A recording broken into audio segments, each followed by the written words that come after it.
आज तक रेडियो सुनता है सारा जहां।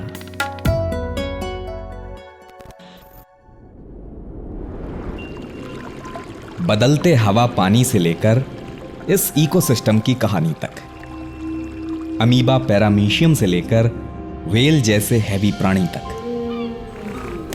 खेत खलिहान से लेकर घर की बागवानी तक, आपकी हर जिज्ञासा, हर सवाल का जवाब देगा धरती और क्लाइमेट से जुड़ा ये खास पॉडकास्ट। ये है अर्थशास्त्र।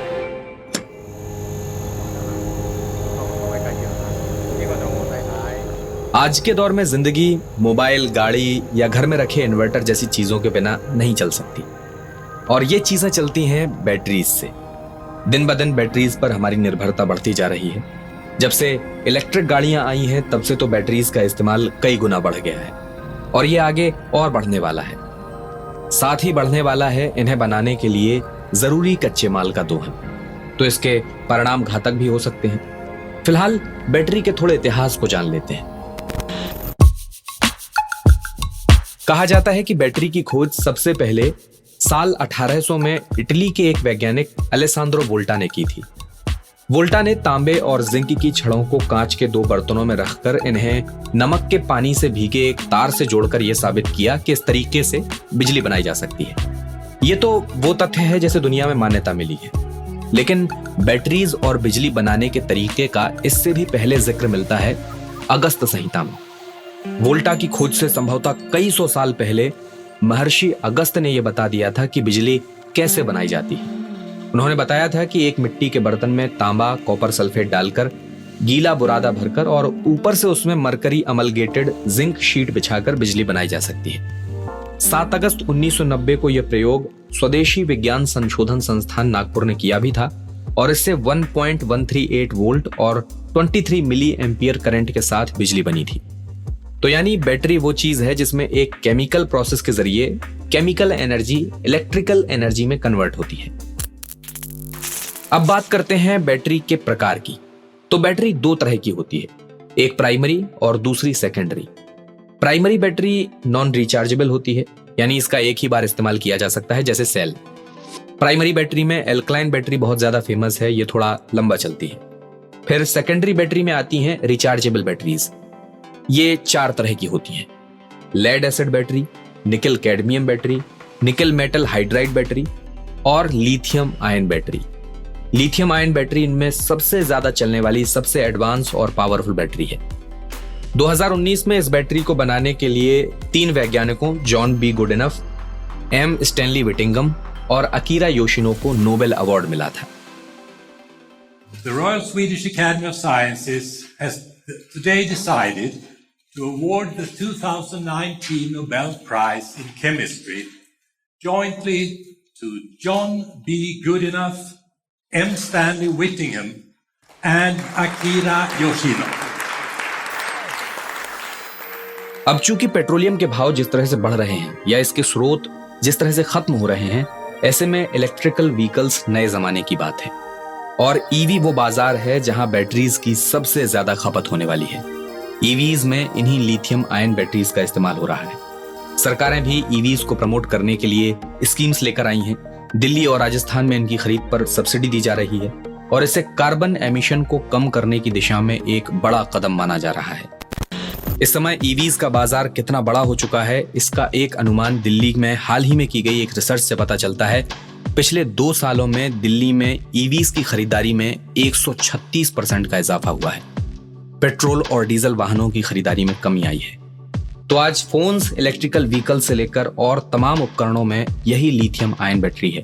और सबसे खास बात जानते हैं क्या है? इस बैटरी के 99% हिस्से तक को रिसाइकिल किया जा सकता है, यानी इसमें वेस्ट बहुत कम निकलता है। लेकिन क्या इन बैटरीज को बनाने के लिए जरूरी मटेरियल्स को निकालने के दौरान की प्रोसेस और कमजोर रिसाइकलिंग सिस्टम हमारे एनवायरनमेंट पर उल्टा असर तो नहीं कर देगा? हम जिसे सुरक्षित भविष्य की जरूरत समझ रहे हैं, कहीं ये उस भविष्य के लिए खतरा तो नहीं बन जाएंगे? अर्थशास्त्र में आज हम इसी पर बात करेंगे। नमस्कार, मैं हूं अमन गुप्ता, और मेरे साथ आज बात करने के लिए मौजूद हैं पर्यावरण से जुड़े मुद्दों पर काम करने वाली Delhi based NGO toxic link के एसोसिएट डायरेक्टर सतीश सिन्हा। सतीश सिन्हा और उनकी एनजीओ ने बैटरीज से होने वाले खतरे और ई वेस्ट से होने वाले खतरे को लेकर कई बार अपनी रिपोर्ट्स के जरिए आगाह किया है। उनकी एनजीओ ई वेस्ट मैनेजमेंट और रिसाइकलिंग प्रोसेस के फ्रेमवर्क बनाने में भी मदद करती है। तो सतीश जी, बहुत बहुत स्वागत है आपका अर्थशास्त्र में। नमस्कार और अमन, और मुझे भी बहुत खुशी है कि मैं आपके साथ जुड़ा हूं इस वार्तालाप में।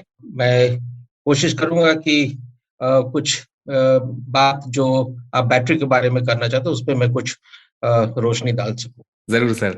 तो बात मैं यहीं से शुरू करूंगा सर कि अभी COP26 का समिट हुआ और हमने कार्बन एमिशन को कम करने के लिए बड़े बड़े गोल रखे। उनमें सबसे ज्यादा जो हमें निर्भरता कम करनी है वो फॉसिल फ्यूल पर कम करनी है, और फिर बात आती है रिन्यूएबल एनर्जी की। और जब हम बात रिन्यूएबल एनर्जी की करते हैं तो उसको स्टोर करने के लिए बात आकर टिकती है बैटरीज पर, क्योंकि उसको स्टोर करना है तो बैटरीज की आवश्यकता है ही। तो सबसे पहले मैं आपसे यही जानना चाहूंगा कि जिस बैटरी बेस्ड फ्यूचर की तरफ हम बढ़ रहे हैं वो कैसा होगा? जी, ये बहुत आज की तारीख में ये सवाल बहुत अहम है और सभी लोग इन्हीं चीजों से जुड़े हुए हैं। जो लोग जद्दोजहद में हैं और इसकी चिंता करते हैं कि आने वाला जो हमारा फ्यूचर है वो किस तरह से होगा और हम किस एनर्जी की तरफ जा रहे हैं। तो ये बात सच है कि जो हम फॉसिल फ्यूल की बात कर रहे थे उसमें परेशानियां थी, और इस कारण से जो कार्बन एमिशन हो रहा था वो बहुत ही बड़ा कारण था इस क्लाइमेट चेंज और पर्यावरण की जो परेशानियां हो रही थी उसका एक मुख्य कारण था इसमें। तो अब जब हम आज, जैसे कि आपने कहा कि अगर हम रिन्यूएबल की बात करते हैं उसमें बहुत सारी चीजें हो सकती है। विंड भी हो सकता है, हाइड्रो भी हो सकता है, पानी से भी आ सकता है, जियोथर्मल हो सकता है, फिर आपका सोलर हो सकता है। बहुत सारी तरह से हम बिजली का उत्पादन कर सकते हैं और ये ज्यादा नेचुरल है, ये रिन्यू होती रहती है, इसको हमें करने की जरूरत नहीं पड़ेगी। तो बहुत सारे फायदे हैं इसके, और उम्मीद है कि जो हम टारगेट की तरफ बात कर रहे हैं 1.5 या 2 डिग्रीज की बात कर रहे हैं टेम्परेचर को कंट्रोल करने की, लिमिट करने की, उसको हम शायद इस तरफ से इस बिजली के उत्पादन से हम कुछ कम कर सकें। लेकिन सबसे बड़ा मुद्दा जो आपने रेज किया कि अगर हम इस तरह की एनर्जी को प्रोड्यूस करते हैं और यूज करते हैं और यही हमारा इकोनॉमिक ग्रोथ का एक बहुत बड़ा ड्राइवर हो जाएगा, तो क्या हम इसको कैसे स्टोर करें और किस तरह की बैटरी का प्रयोग होगा? तो देखिए साहब, सबसे बड़ी बात तो मैं ये कहना चाहूंगा कि जो बैटरी स्टोरेज डिवाइसेस की जो बात है एनर्जी की, इसमें बहुत ज्यादा काम हुआ नहीं है, और ये एक बहुत बड़ी चिंता की विषय है कि इसमें जो इनोवेशन हुआ है वो काफी leapfrog kind of innovation होगा इसमें, और बहुत सारी चीजें हो रही हैं अभी बैटरी में। गाड़ी का तो हो गया कि गाड़ी ऐसे बनेगी या पैनल ऐसे लगेगा घर के ऊपर या छत के ऊपर या हार्वेस्टिंग ऐसे, पर उसको हम कितना स्टोर कर पाएंगे और कैसे स्टोर करेंगे, इसमें बहुत सारा काम चल रहा है और बहुत जल्दी से काम चल रहा है। तो हम लोग सभी उम्मीद करते हैं इसमें काफी आगे काम होगा और सभी देश इसमें लगे हुए हैं। तो एक जो आपने बहुत बड़ी बात कही कि हम लोग कुछ ऐसे बैटरी डिवाइसेस की बात कर रहे हैं, तो जो हमारा एक कन्वेंशनल बैटरी था वो लेड एसिड बैटरी था जी। उसमें लेड होता था, सल्फ्यूरिक एसिड होता था, और काफी खतरनाक भी है वो पर्यावरण के लिहाज से। और मेरी चिंता और मेरी जो बातचीत का क्रक्स है वो यही है कि आखिर जिस तरह से हम बैटरी का इस्तेमाल करने वाले हैं वो पर्यावरण के लिए कितना नुकसानदेह होगा। हम फॉसिल फ्यूल से तो शिफ्ट कर रहे हैं रिन्यूएबल एनर्जी की तरफ, लेकिन बैटरीज का जो इस्तेमाल होगा वो पर्यावरण को कितना नुकसानदेह होगा? ये बहुत ही अहम सवाल है और इस पे भी काफी काम हो रहा है। और अभी के तारीख में कुछ बहुत ही जजमेंटली या बहुत ही क्रिटिकली बोल देना कि ये पर्यावरण के लिए बहुत फायदेमंद है या बहुत ही नुकसानदेह है, ये दोनों चीजें थोड़ी मुश्किल है कहते ना। लेकिन हाँ, क्योंकि लिथियम एक ऐसा सब्सटेंस है, ऐसा मटेरियल है जो कि बहुत ही कम देशों में पाया जाता है, और इसके जो भंडारण है वो कुछ ही देशों में है शायद। हाँ, ये चिली में, चिली सेकंड लार्जेस्ट है, ऑस्ट्रेलिया नंबर 1 पे है, ऑस्ट्रेलिया है, अर्जेंटीना है, अफगानिस्तान में भी हो सकता है, इन सब देशों में है इसके जो भंडारण है। लेकिन ये बहुत ज्यादा स्प्रेड आउट नहीं है दुनिया में। तो एक बहुत बड़ा जो चिंता की विषय कि जिनके पास है वो तो इसको कर लेंगे, जिनके पास नहीं होने तो परेशानी होगी और इसकी जो प्राइसिंग है वो भी बढ़ेगा। तो ये लिथियम और इसके साथ में जो और अन्य चीजों का जरूरत होता है इन बैटरी को बनाने में, उसमें है जी। कोबाल्ट अच्छा है। सर, जैसे आपने लेड की बात की, लेड तो समझ आता है सीसा है और उसके किस तरह से हेल्थ इम्पैक्ट हैं, वो हम समझ पाते हैं। लिथियम को लेकर यही कहा जाता है कि एक तो ये बैटरीज काफी ड्यूरेबल हैं और काफी लंबा चलती हैं, इनको काफी लंबे समय तक हम रिचार्ज करके इस्तेमाल में ला सकते हैं, और इनका जो रिसाइकलिंग प्रोसेस है वो भी आसान है और इनको कई बार रिसाइकिल भी किया जा सकता है। लेकिन लिथियम के साथ में सबसे बड़ी समस्या ये आती है सर कि जैसे मैं एक रिपोर्ट थी लिथियम पर friends of earth Europe charity की, और उसने ये बताया था कि लिथियम को एक्सट्रैक्ट करना अपने आप में इन्वायरमेंटल इश्यूज खड़े करता है। काफी सारे इन्वायरमेंटल इश्यूज हैं, सोशल इम्पैक्ट भी हैं उसके। इसकी वजह से वाटर पॉल्यूशन हो रहा है, और लिथियम को निकालने के दौरान हम जिन उपकरणों का इस्तेमाल कर रहे हैं उनसे कई तरह की गैसेस भी निकलती हैं, तो वो जो है एयर क्वालिटी को भी खराब करती हैं कहीं ना कहीं। तो अगर इस तरह की जो चुनौतियां हैं वो शुरुआत से ही है, इसके एक्सट्रैक्शन के दौरान ही हैं, तो हम कैसे उम्मीद कर सकते हैं कि हम एक अच्छे और सुरक्षित भविष्य की ओर बढ़ रहे हैं, एक एनवायरमेंटल जो हमारी चुनौतियां हैं उनको हम टैकल करने की कोशिश कर पा रहे हैं? तो जी, लिथियम का सबसे बड़ा वही बात है कि लिथियम सिर्फ अलोन मटेरियल इस्तेमाल नहीं होता, इसके काफी सारे सॉल्ट्स होते हैं और दो तरह से लिथियम का प्रोडक्शन होता है। एक तो हार्ड रॉक सरफेस में मिलता है और दूसरा है जो कि आपको वाटर ब्राइन में मिलता है। ये दोनों तरह के लिथियम का जो नेचुरल लिथियम मिलता है वो इसी तरह से मिलता है, और उसके बाद में इसकी रिफाइनिंग प्रोसेस होती है जिसके बारे में आपने चर्चा की। तो सोल्यूशन प्रॉब्लम तो है इसमें कि बहुत सारा इसमें बहुत ही आसानी से इसका एक्सट्रैक्शन नहीं होता है। तो इसमें बहुत सारी प्रोसेसेस हैं और बहुत सारा पानी का इस्तेमाल होता है जो ब्राइन से निकलता है, या जिसमें माने वाटर इंटेंसिव है ये। अगर 1 टन आपको लिथियम माइन करना है तो 500,000 गैलन्स आपको वाटर लग जाएगा। कितना और कितना कितना लिथियम निकालने के लिए इतना वाटर लग जाएगा? 1 टन लिथियम को एक्सट्रैक्ट करने के लिए आपको 1 टन के लिए 500,000 500,000 500,000 माने 5 मिलियन आपको गैलन ऑफ वाटर आपको लग जाएगा। ये ये एस्टिमेट किया गया है और ये सच्चाई भी है। और इसमें जो पानी, तो जहां भी वाटर ज्यादा नहीं होगा उन क्षेत्रों में बड़ी परेशानी हो जाती है, और पाया गया है कि वहाँ के जो इकोसिस्टम है उसको काफी प्रॉब्लम हो जाती है। और जाहिर है कि जब आप निकालेंगे एक मेटल को और उसको माइन करेंगे इतनी चीजों से, तो कुछ ना कुछ तो परेशानी आएगी आपको। तो बट फॉर्चुनेटली लिथियम इतना ज्यादा, इसका टॉक्सिसिटी लेवल इतना हाई नहीं है। So that is one good part about lithium. पर लिथियम अकेले बैटरी में नहीं लगता है, इसके साथ में कोबाल्ट भी है, निकल भी है, मैंगनीज भी है। तो ये सारे मेटल के साथ में लगता है। कोबाल्ट बहुत खतरनाक मेटल है, बहुत सेफ मेटल नहीं है और बहुत महंगा भी है। तो ये दोनों बातें आ जाती है, पर्यावरण की भी बात आ जाती है और इसमें इकोनॉमिक्स भी दोनों आ जाता है। तो इस कारण से तो एक ही, और सबसे बड़ी बात जो हम इस ड्राई बैटरीज की बात कर रहे हैं, रिन्यूएबल बैटरीज की बात कर रहे हैं, जिसकी कि आपने चार्जिंग की भी बात की, उसमें एक मेटल नहीं लगता, उसमें 15-16 चीज का इस्तेमाल होता है। और कुछ को माइन किया जाता है, कुछ को सिंथेटिक है, सब तरह की प्लास्टिक भी लगता है उसपे, केसिंग में, और ये सब लगता है। तो बहुत सारी चीजें लगती हैं। और इसमें क्या हो रहा है आज की तारीख में, जो डेवलपमेंट प्रोसेस हो रहा है, नए नए मटेरियल का इस्तेमाल कर कि इससे क्या आगे बढ़ सकते हैं। जो इनोवेशन की बात मैं कर रहा था उसमें ये सारी चीजें बातें आ रही हैं कि किस किस मेटल का मैं प्रयोग करूं, कैसे इसका मैं एफिशिएंसी इंप्रूव करूं, कैसे इसको मैं ज्यादा कारगर बनाऊं। अच्छा, आपने बात की कि नई नई चीजों की, तो नई नई चीजों की जरूरत तो बहुत जल्द पड़ने वाली है मुझे लगता है, क्योंकि सर मैं एक रिपोर्ट देख रहा था, और ये रिपोर्ट 2021 में एक इन्वेस्टमेंट बैंक है यूबीएस, उसने निकाली थी। उसने बताया था कि 2025 तक जो लिथियम का हमारे पास भंडार है वो खत्म हो जाएगा। तो मतलब आप समझिए 3 साल बाद, और बहुत हम किनारे पर पहुंच चुके हैं लिथियम का भंडार खत्म होने के। तो ऐसे में हम क्या सोचें कि आगे इन 3 सालों में हमें जितनी जरूरत है और आने वाले सालों में क्या उतने लिथियम की हम पूर्ति कर पाएंगे, या फिर हमें और नए, जैसा आपने बताया कि नए नए और एलिमेंट की जरूरत पड़ेगी और नई नई खोजों की जरूरत पड़ेगी, तो वो पड़ेगी, उसका रिप्लेसमेंट क्या हो सकता है? तो ये भी बहुत ही अहम सवाल है कि हमारे पास कितना भंडारण है, टोटली प्लेनेट पे कितना है, और हम कितना इस्तेमाल कर पाएंगे इसको, कब तक इस्तेमाल कर पाएंगे, और किस तरह से हम डिले करेंगे इसके इस्तेमाल को। ये तो बहुत ही चिंता का विषय है ये भी। और इसके बारे में कुछ निश्चित रूप से कहना थोड़ा मुश्किल है। एंड इसीलिए एक बहुत बड़ा जो खोज का है कि अगर लिथियम नहीं तो क्या, इसकी जगह पे क्या? तो और मेटल्स को भी लोग प्रोसेस में है, लोग ट्राई कर रहे हैं, देख रहे हैं कैसे इसको कर सकेंगे।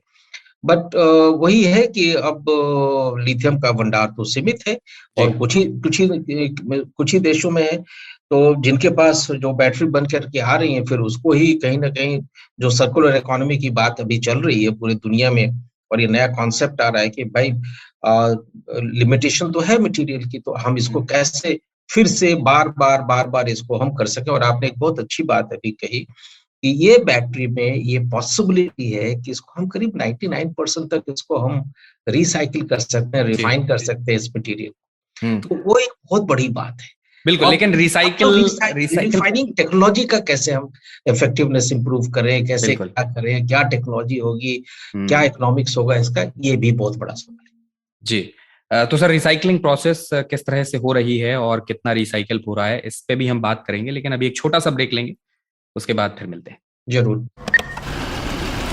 कमाते हैं लेकिन बचा नहीं पाते, बचाते हैं तो उससे कमा नहीं पाते। शेयर की चाल, निवेश का हाल, बाजार का तमाशा, इकोनॉमी की भाषा, बॉन्ड, बीमा, सोना, चांदी, सबकी होती है बात, बचाते रहो नारे के साथ। हर शनिवार नितिन ठाकुर के साथ कीजिए मुलाकात अपने मनी मैनेजर से। तो ब्रेक के बाद आपका स्वागत है अर्थशास्त्र में। मेरे साथ सतीश सिन्हा जी हैं जो टॉक्सिक लिंक ऑर्गेनाइजेशन में एसोसिएट डायरेक्टर हैं। तो इनसे हम बैटरीज के फ्यूचर को लेकर बात कर रहे हैं। तो सतीश जी, ब्रेक पर जाने से पहले हम बैटरीज को लेकर काफी सारी बात कर रहे थे और आपने रिसाइकलिंग को लेकर बात कही। तो रिसाइकलिंग सबसे बड़ा चैलेंज है, क्योंकि देखिए लिथियम निकल रहा है, लिथियम हमारे पास बहुत कम बचा हुआ है, लेकिन सबसे खास बात यह है कि हम इसको रिसाइकिल कर सकते हैं। लेकिन समस्या आती है रिसाइकलिंग में। मैं पढ़ रहा था कहीं और एक रिपोर्ट में मैंने देखा था कि मौजूदा समय में जिस तरह से हम लिथियम का उपयोग कर रहे हैं बैटरीज में, उनमें हम सिर्फ 10% ही रिसाइकिल कर पाते हैं। 90% तो हम रिसाइकिल कर ही नहीं पाते हैं। तो किस तरह के चैलेंजेस हैं रिसाइकिल को लेकर? ऐसे हम चुनौतियों का सामना क्यों कर रहे हैं? क्यों हम रिसाइकलिंग प्रोसेस डेवलप नहीं कर पा रहे हैं, प्लांट नहीं बना पा रहे हैं? क्या समस्याएं हैं? तो सबसे बहुत बड़ी बात समझने की ये है कि ये बैटरी जो है, ये इसमें जो मटेरियल्स हैं, वो करीब-करीब आप 90% तक इसको रिसाइकिल कर सकते हैं। रिसाइक्लेबिलिटी इसकी है। सबसे बड़ी बात सोचने की है कि इसमें जो most of the critical metals हैं, उनकी रिसाइक्लेबिलिटी बहुत हाई है। आप इसको वापस ला सकते हैं। अब हमारे पास में भारतवर्ष में क्या ये टेक्नोलॉजी है या नहीं? और हम कितना कलेक्ट कर पा रहे हैं? क्या हमारा कलेक्शन का प्रोसेस है? कौन-सा कानून इसको कवर करता है? किस मिनिस्ट्री के अंदर आता है? ये सारी सब विषय हैं। तो अभी के तारीख में जो ये हो रहा था, जहाँ तक हम लोग इन्फॉर्मल सेक्टर के साथ भी काम करते हैं, ये सब ज़्यादातर इन्फॉर्मल सेक्टर में जा रहा था और वही लोग कर रहे थे। जी। पर अब कानून आ गया, सब कुछ आ गया, तो ई वेस्ट का कानून आ गया, जिसमें कि मोबाइल फोन और लैपटॉप्स और ये सब कवर हो जाते हैं। ईवीज की बात अभी नहीं आई है कानून के दायरे के अंदर, पर ईवीज इलेक्ट्रिक व्हीकल्स की बात कर हाँ, रहा क्योंकि हूँ। इलेक्ट्रिक व्हीकल्स तो अब फ्यूचर है और जी, बहुत जोर शोर से इसको जो है सरकारें प्रमोट करने पर लगी हुई करेक्ट। हैं। तो जाहिर जी, तौर पर उसको तो शामिल किया जाना चाहिए, क्योंकि उसमें एक बड़े पैमाने पर इसका इस्तेमाल होगा। हाँ, तो भारत सरकार ने एक कानून बनाया है, end of life management of vehicles, end of life management of vehicles, तो उसमें जी। ईवी भी आ जाएंगी। हम्म, पर जो इलेक्ट्रिकल व्हीकल्स है, उसमें बहुत ज्यादा कंजम्पशन होने वाला है ये बैटरीज का। लेकिन हमारे देश में अभी पूरी तरह से ये टेक्नोलॉजी एस्टैब्लिश नहीं हुई है। ये थोड़ा एक्सपेंसिव टेक्नोलॉजी है, पर टेक्नोलॉजी है, दुनिया पे सब जगह है, हमारे देश में भी लग रहा है। तो जहाँ तक मेरे पास में जो इंफॉर्मेशन है, वो है कि टाटा ने एक बड़ा प्लांट लगाया हुआ है महाराष्ट्र में कहीं पर, मेरे को टाटा ने। जगह का नहीं पता है, पर वो 10 टन कैपेसिटी का है। तो वो जी। रिसाइकिल कर रहे हैं और उसको बढ़ा करके ये ले जा रहे हैं करीब 120 टन तक।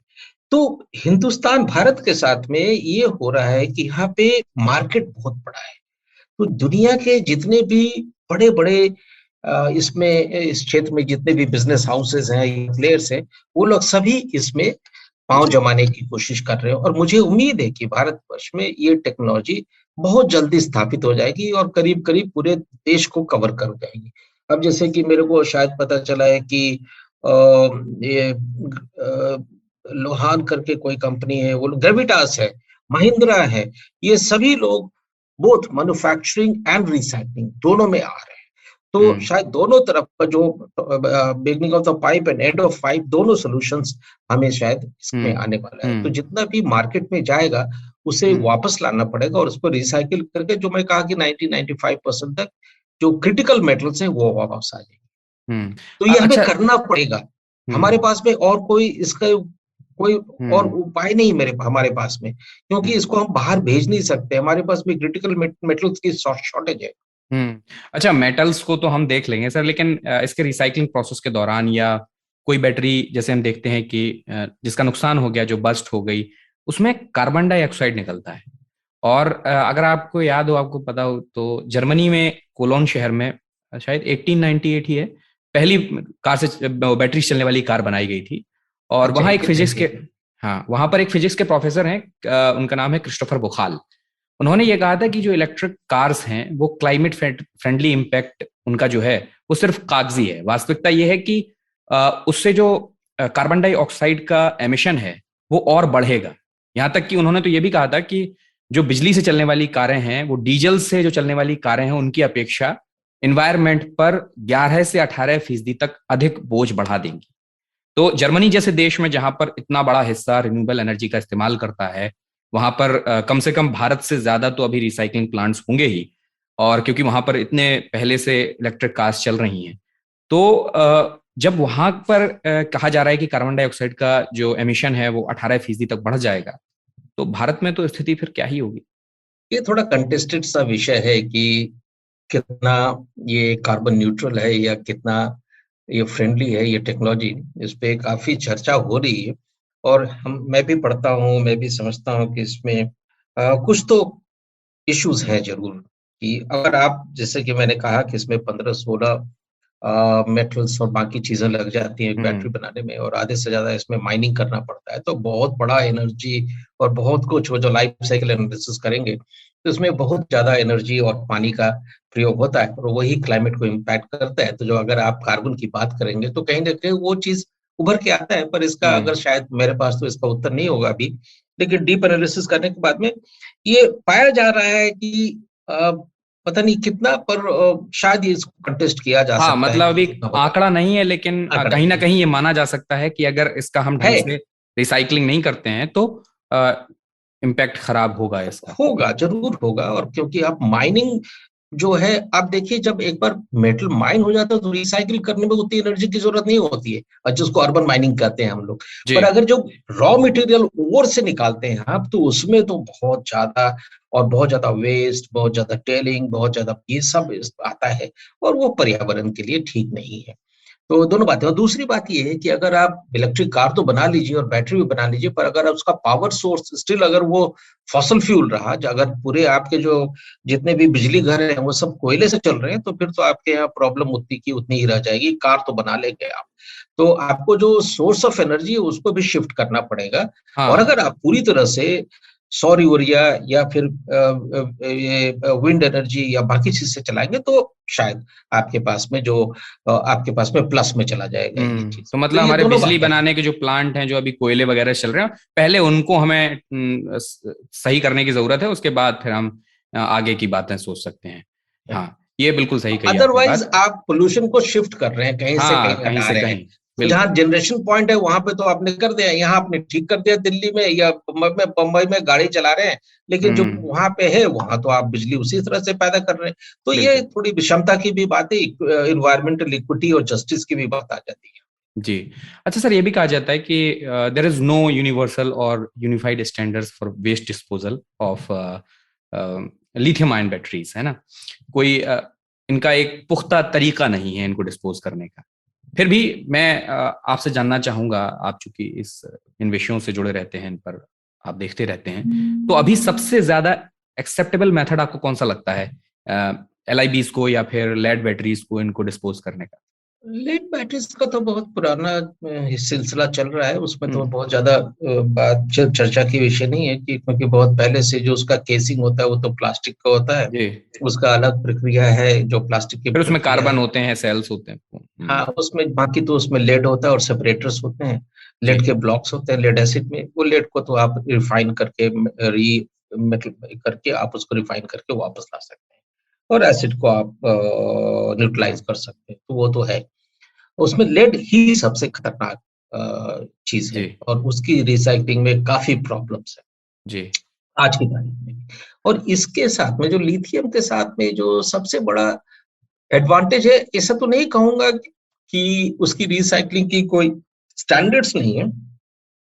जो एक्सेप्टेबल टेक्नोलॉजी है रिसाइक्लिंग की और मेटल रिफाइनिंग की, उसी को इस्तेमाल कर रहे हैं सभी लोग, या पायरोमेटलर्जी या फिर हाइड्रोमेटलर्जी या फिर ये क्या बोलते हैं बायो भी है। तो ये दो तीन ही, जो पायरो और थोड़ा सा हाइड्रो है, तो एक आध, आज के हाँ, इसको थोड़ा सा आप तो, एलेबोरेट करके बताइए थोड़ा सा। तो हाइड्रोमेटलर्जी अभी मैंने जो देखा है पढ़ा है, उसको ही लोग उसमें पहले तो उसको वो ये करते हैं, उसके बाद में एसिड से लीच कर देते हैं। पहले उसको हीट करते हैं, उसके बाद में एसिड से लीच करके वो मेटल्स को रिफाइन कर लेते हैं डिफरेंट डिफरेंट फ्रैक्शंस में, डिफरेंट ये लेवल्स पे। तो जी। वो दोनों तीनों मेटल, लेकिन थोड़ा कॉम्प्लेक्स होता है, इतना आसान नहीं है जितना कि कह रहे हैं। और पायरो में भी वही है, वो ड्राई टेक्नोलॉजी है, उसमें भी हीटिंग होती है, फर्नेस में जैसे जाते हैं, और उसके बाद में जो मेटल बनता है उसके बाद में उसको रिफाइन किया जाता है। तो ये रिफाइनिंग प्रोसेस है दोनों का। तो एक वेट प्रोसेस हो गया, एक ड्राई प्रोसेस हो गया, और दोनों में बाई प्रोडक्ट्स निकलेंगे, कुछ एमिशंस होगा, कुछ एफ्लुएंट निकलेगा, कुछ टॉक्सिसिटी होगी। जी। अब कोबाल्ट भी है, मैंगनीज भी है, निकल भी है, तो कुछ ना कुछ तो सब जगह निकलेगा, पर उसको आप कैसे कंट्रोल करते हैं, कैसे हैंडल करते हैं, ये बहुत बड़ा यही पर्यावरण को बचाने का विषय रहता है। लेकिन अगर जो मैं कहूँ कि हाइड्रोमेटलर्जी या पायरोमेटलर्जी से लोग करीब 95% तक ये मेटल्स को कर रहे हैं आज की तारीख में रिफाइन। और जो मैंने पढ़ा है, जो मैंने जाना है, जो मैंने देखा है कि ये टेक्नोलॉजी अवेलेबल है, और आज हिंदुस्तान में भी हम इसी टेक्नोलॉजी का इस्तेमाल कर रहे हैं। जो ये 2-3 प्लांट या 5-6 प्लांट जो लगेंगी, जी। चाहे जितनी भी लग जाए, उसमें इन्हीं सब टेक्नोलॉजी का इस्तेमाल किया जाएगा। जी। लेकिन जिस तरह से पानी की कमी है, मुझे लगता है हाइड्रो की बजाय पायरो टेक्नोलॉजी वो ज्यादा इफेक्टिव रहेगी वो कर। एनीवे, जो जितना भी ड्राई टेक्नोलॉजी होता है वो ज्यादा फायदेमंद होता है, हम्म। पर जहाँ पे कुछ एसिड लीचिंग वगैरह करनी पड़ती है वो भी ठीक है, अगर आप उसे सही तरह से कंट्रोल मेथड से करें और सही रख रखाव और सही प्रोटोकॉल फॉलो करें आप, तो ठीक रहता है। इतनी भी समस्या नहीं आती अगर आप सही बेंचमार्क और स्टैंडर्ड्स और प्रोटोकॉल को फॉलो। जी। अच्छा, तो कुल मिलाकर सर कंक्लूजन यही निकलता है कि बिजली से जलने वाली जो चीज़ें हैं या जिनमें बैटरीज का इस्तेमाल हो रहा है, इन्वायरमेंट की जब हम बात करते हैं ग्लोबल लेवल पर, हम अगर सुधार लाने के लिहाज से अगर हम बात करें, तो फिलहाल तो अभी ऐसा हमें कुछ नहीं दिखता कि ये बहुत ज़्यादा ठीक है, क्योंकि उस तरह का हमने इंफ्रास्ट्रक्चर डेवलप नहीं कर पाया है ना। लेकिन सर, आप चूंकि इन सब चीज़ों से जुड़े हुए हैं, देख रहे हैं, आपको क्या लगता है अभी जो पॉलिसीज हैं या अभी जिस तरह का काम चल रहा है उनको देखते हुए कब हम ये कह पाएंगे कि हाँ, अब बैटरीज का भी इस्तेमाल हम कर पाएंगे और इनका कोई रिपरकशन भी देखने को नहीं मिलेगा, पर्यावरण का कोई नुकसान नहीं होगा? सबसे बड़ी बात तो ये देखिए, जो हम लोग एक बहुत जो बड़े रफ्तार से जो बैटरी का इस्तेमाल जो बढ़ रहा है, वो सबसे ज्यादा कंज्यूम होगा इलेक्ट्रिक व्हीकल्स में। अगर हम पूरी मोबिलिटी को शिफ्ट करने की बात कर रहे हैं अगले 3-4 साल में, और हम फॉसिल फ्यूल को थोड़ा कम करेंगे, तो सबसे ज्यादा जो कंजम्पशन होगा वो व्हीकल में होगा और मोबिलिटी में। अगर बस, truck, cars, two wheelers, three wheelers सबको चेंज करेंगे तो बहुत बड़ी मात्रा में हमें इसकी जरूरत होगी। तो इन बैटरी को अभी कानून नहीं बना है, रेगुलेशन नहीं बना है, पूरा इकोसिस्टम डेवलप नहीं हुआ है। तो ये सरकार को, जितने स्टेक होल्डर्स हो, सबको बैठना पड़ेगा साथ में मिल के बैठ के, और इसके ऊपर में पूरी एक फ्रेमवर्क बनाना पड़ेगा।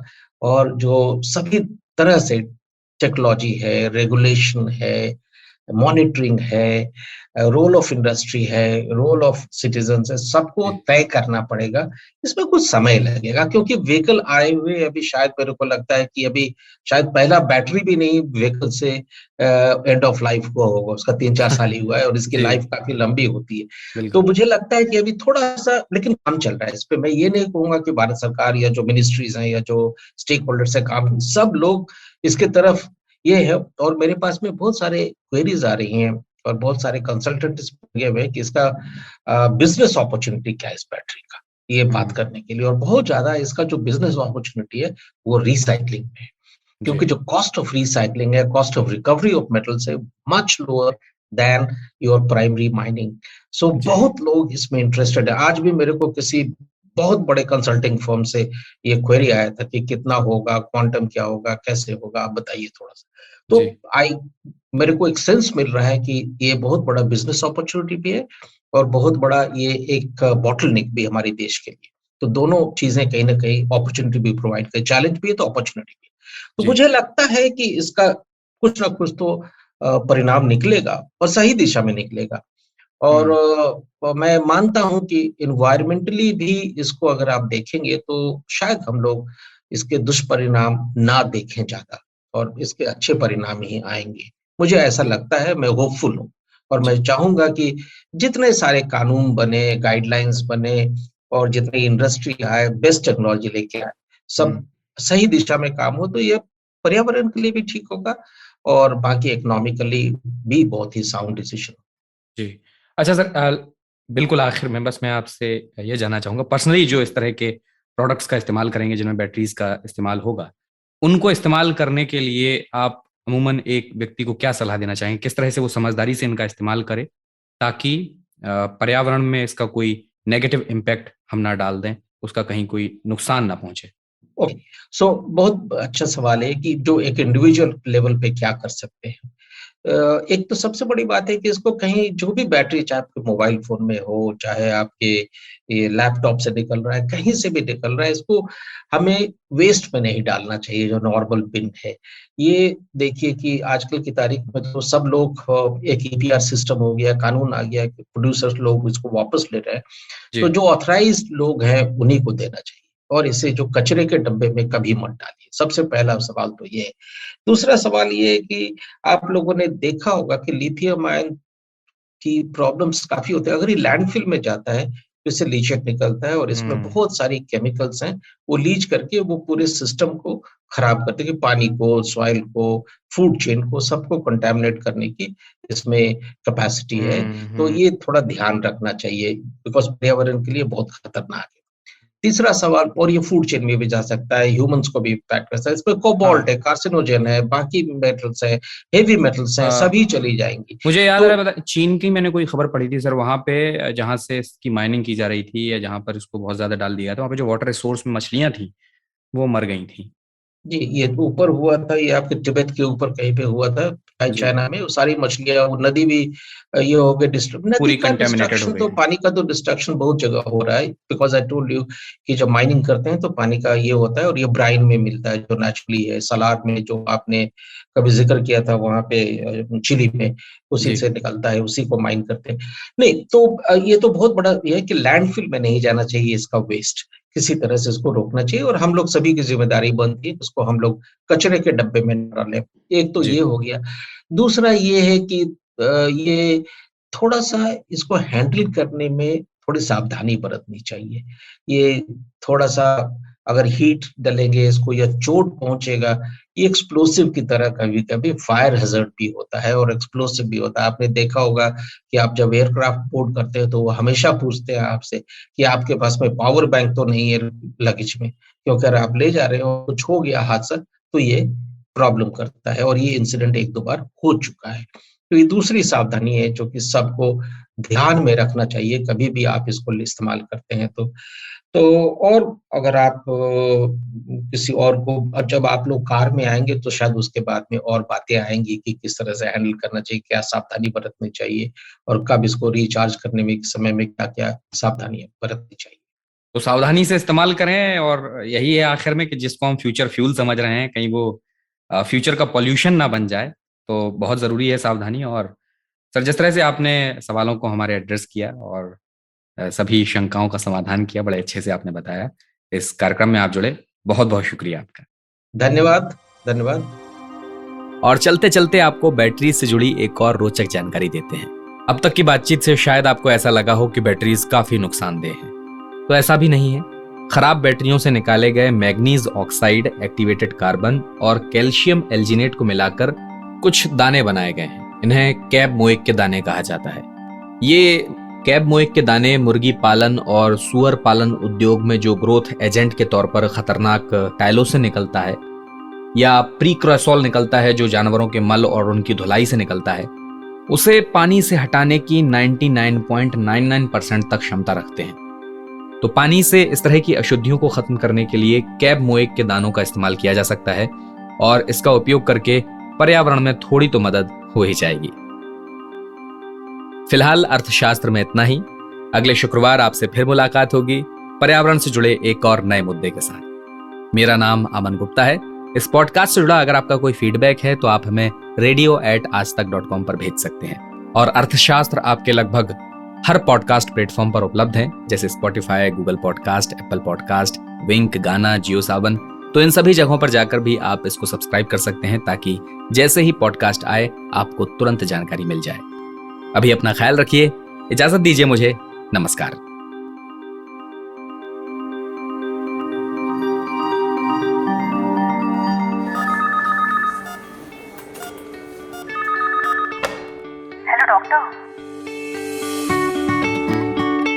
हेलो डॉक्टर आज तक रेडियो की एक खास सीरीज है जिसमें हम आपकी सेहत से जुड़े टॉपिक्स पर काम की जानकारी आप तक पहुंचाते हैं स्पेशलिस्ट डॉक्टरों से बात करके।